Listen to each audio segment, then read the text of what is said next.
السلام علیکم سامعین 25 سفر المظفر کی تاریخ شروع ہو چکی ہے 22 ستمبر ہے۔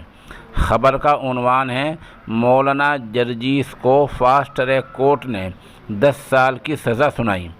آپ کو پتہ ہی ہے، جیسے کہ صبح ہم نے بتلایا تھا، یہ معاملہ 2015 کا ہے۔ متعلقہ لڑکی نے بیان یہ دیا تھا کہ 2013 میں میری ان سے ملاقات ہوئی ہے اور اس کے بعد سے اس لڑکی نے عزت لوٹنے کا الزام لگایا تھا۔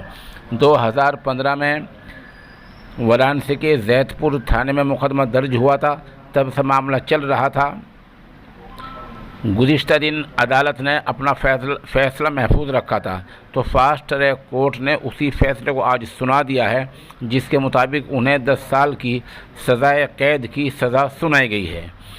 ابھی مولانا کے پاس سیشن کورٹ ہے، ہائی کورٹ ہے، سپریم کورٹ ہے، ابھی 3-4 متبادل ان کے پاس ہیں۔